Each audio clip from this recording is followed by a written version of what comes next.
I freaking love when I can look back and I can connect dots. And we just got out of a 3-hour session on a class that I'm putting together called "You Can't Out Earn Stupid." See, I don't know if you guys are like me. I've made way too much money in this world to be this broke. And so I'm creating a course called "You Can't Out Earn Stupid" on all the things that I've learned looking back on how we're getting where we're going, how we're going, what we're doing. And guys, I have by no means arrived when it comes to building wealth. I'm in the be portion, I'm in the do portion, and we're starting to have a little bit of the have, yet we're for as much money as I've made in life, I should not have a net worth of what I have. So pot calling kettle black here, and we're being and we're doing it. So read this up here. You can't out earn stupid 0 to 10% dreaming stage. Now, if you have a spouse or someone that you do money with, chances are you're probably on the opposite ends of the spectrum.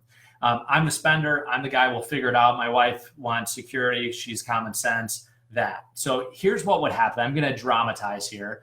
Is I'd get an idea to do something and I'd bring it to her and she would shoot it down.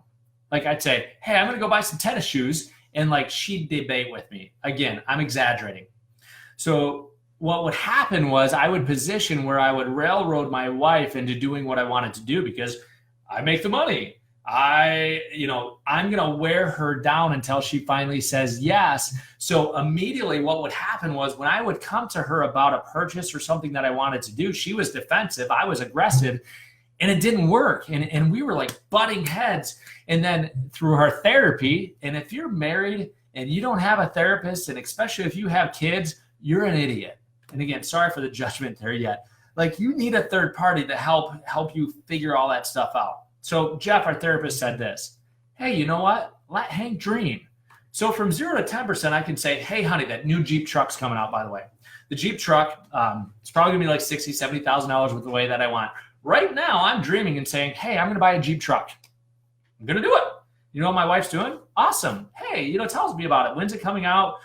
She's coming from a dream standpoint of, hey, yeah, she's gonna be on board with doing it. Now, when the rubber meets the road and it's time for me to go and get the truck, here's what's going to happen. She gets to ask questions. Well, what are you doing with your current Jeep? Fair question, right? I've already got a Jeep that I freaking love that Jeep. She goes, I thought that was your forever Jeep and you were going to bury it. Fair question. Like she should be able to ask that question without me being an asshole. And she can't ask it during the 0 to 10% stage because that's my dreaming stage. And the 10 to 25%, she could ask it. What are you going to do with the current Jeep? Oh, how are you going to do that? Where's that going to come from? What is that keeping us from funding? Because now you want to go spend $50,000, $60,000, $70,000 on a Jeep. What's that going to impact us in retirement? Fair question, right? Hey, what if we just kept that cash on hand? How much more security would that give us? And is that worth buying that Jeep? Are you guys seeing? Most things won't make it past the 10 to 25% because you know what? The reality is most of us don't make as much money as we'd like to think we make. And yet we pretend that we do because we have one good freaking month. No. So what we do is 0 to 10%, and I drive Sarah nuts. Like I dream about a lot of things. I like figuring out how to do things. That's the key right there is I like to figure out how I can do it. Doesn't mean that I'm going to do it. And here's the thing is if you tell me I can't do it, chances are I'm just going to go and freaking do it because, again, I don't do that as much. Yet I know that's my own mindset is if you can't tell me I'm doing it, if you tell me I can't do it, chances are you just challenge me to show you that I can. So through therapy, what we realize is let Hank dream from 0 to 10%. Then Sarah gets to ask questions from 10 to 25%. Once we both get on the same page, like we did with the retreat home, we said, okay, now let's go talk to our therapist. And here's why. The reason we're talking to our therapist is emotionally. We got to get through the emotional stuff. Logic makes you think, emotion makes you act. And the reality is we still position a little bit because it's human nature. So Jeff, our therapist, who we've been with forever, and I look at we're in growth therapy now because we're not as messed up as what we were. Jeff will help us work through. And if after we go to our therapist and emotionally we still want to move forward with that decision, then we go to our financial advisor, Andy. It took me 3 years to find my financial advisor. And what I love about Andy is he's helped me change my thinking. For example, how many of you guys are like me and you freaking hate debt? He made me realize that my retirement is debt that I haven't been funding. And I freaking hate debt. So now I look at retirement differently. And each and every month I'm funding my retirement because I freaking hate debt and I don't want my kids to have to wipe my butt. And Andy's helped me think differently. Why? Because he didn't tell me what I wanted to hear. He asked me questions and he helped me self-discover, because if Andy would have just told me to think differently, I wouldn't have. What Andy did was he asked questions and he goes, Hank, I know that you don't like debt, yet you haven't funded your retirement the way that you need to. Isn't that kind of like a debt? And it was like,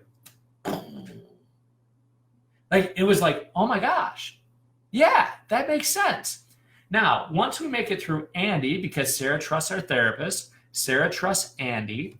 Once we make it through Andy, now we go and talk to our accountant, because are there tax ramifications on everything that you do? See, the reality is at some point when you start making a lot of money, there's tax challenges, and so, okay, well, could this be a business expense? Is this something that we can do through the business? Okay, well, do we do it through our S Corp or do we do it through our LLC? Do we do the depreciation this year or do we do it next year? Do we hold on to that money? Because what we can do is we can have that lower income in this year, and then we can accelerate the depreciation. Therefore, we won't have to pay taxes on it. And are you guys seeing where I'm going with this? You can't out-earn stupid. This is what most people are doing. They're just trying to earn more money. They're trying to add more. They're trying to do more. Hey, I'm going to do 100 transactions this year. Well, guess what? If you did 36 transactions and you provided a higher service and you had to sell less, and what I mean by selling less is if you're working with past clients, do you have to sell them on your services? No. So they take less time. And do past clients trust you more because you've already gotten them an outcome that they desire, so they aren't worried about whether or not you're going to take care of them? I can tell you my past clients, they don't ask me too many questions. They say, hey, Hank, here's my money, take it, because they know I'm going to help them. Yeah, what most people do is, I'm going to build a team and then I'm going to leverage it. I'm only going to give this, this guy's 40% because I'm teaching him the ropes. And you know what? You keep doing that math. And you know what? Those of you that are building the team, if you don't have a P&L that you've looked at this week, you're an idiot and you're getting people in trouble. Because chances are you've had some cash flow challenges in the last 12 months. And yes, I'm talking to you. I'm talking to you. You don't have an income problem. You have a cash flow problem because you're acting like a freaking child. You say you have a business, yet you're not looking at your P&L. You're living life like your best month ever, and you're not putting money away. Guys, right now, a normal market is coming. I want you to get more cash set aside. I want you to turn your thermostat on, and whatever cash you were comfortable with before, go get more. We're going from an abnormal market where interest rates are low, inventory is low, and we're going back to a normal market where there's actually a little bit of inventory. Interest rates are going up, the stock market acting the way that it is. And guys, if you aren't turning up the thermostat right now and getting intentional and starting to build an insurance policy going into 2019, you're making a mistake. If you're not running with a budget, you're making a mistake. You should have a personal budget. You should have a business budget. Meaning, guys, you can't out-earn stupid. Stop trying. I've tried. I've helped a lot of people try to out-earn stupid. Have less people a part of your equation to make your money. Now, what's this mean? You guys know that I run a coaching company called the National Coaching League, and it's kind of like this facetious, it's not really a coaching company because the coaches that I run with, do you think I take a percentage off of their coaching clients? No. You know why I don't? I'm helping them build their business. I don't have my hand in their cookie jar. When we look at the recurring income, because we're looking at their numbers, as soon as they start making more money, I just charge a little bit more for coaching. I keep it simple. I do my business by power, not versus force. Now, here's why. If they choose to leave me, that's okay. Wish them well, go do well, go knock it out of the park, and I will celebrate your victories because I don't have this idea that everybody's going to be in business with me forever. I'm okay with that. So what if we run parallel where I can help each other win? And if at any point something changes in life where we want to go do something different, or God forbid they have an opportunity that's great for their family, here's what I can do. I can celebrate and say, oh my gosh, that's awesome. Go do it. Different way of thinking. I love when people around me win. I got a phone call from one of my old mentors today, and they just won the game. They're getting a $19 million commission. Not going to get into details. It gave me freaking chills. You know why? $19 million. If I know this person did it, it just planted the seed that I could have a $19 million commission.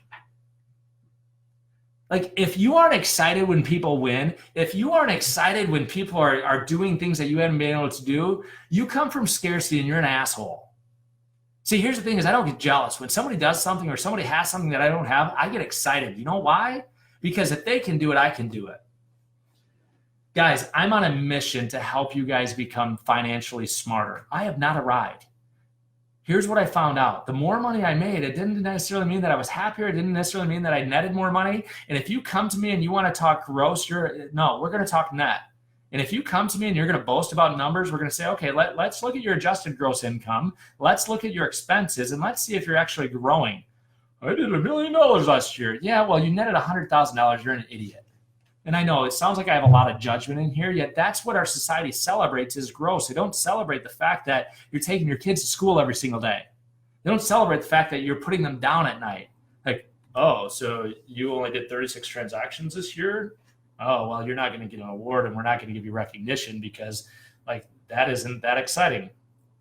Yeah, it is exciting. Do the freaking math on that. Do the math on 36 transactions every single year and raising your sales price by 10% so you make 10% more. Now, do the math on how much less you need to work when you're dealing in relationships, and then you take that additional money and you go buy a business that you can actually sell. Guess what? Real estate is not a business. You can't freaking sell it. Very few of you sell it, and you're acting as if you're going to 7th level this, and you watch this. Go find how many people 7th leveled their real estate business, and then when they walked out, the shit started to fall apart because you know what? They really don't need you.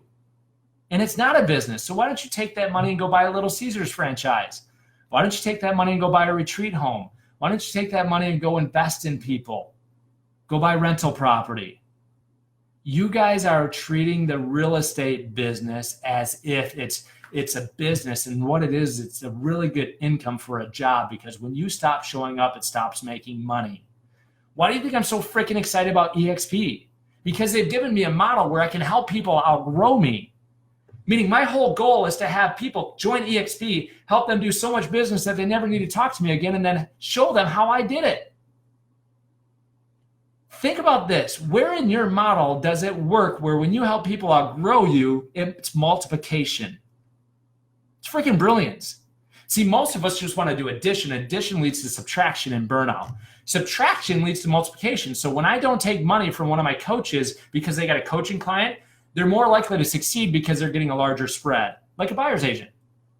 So when they succeed and other people come through me, they got the confidence that that person can succeed, and they met them. They're not the sharpest pencil in the box.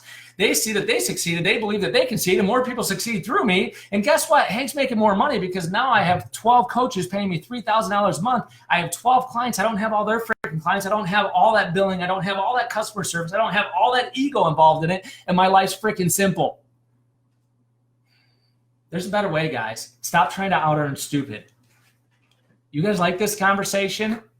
The people that just got this conversation pay $96 a month. $96 a month.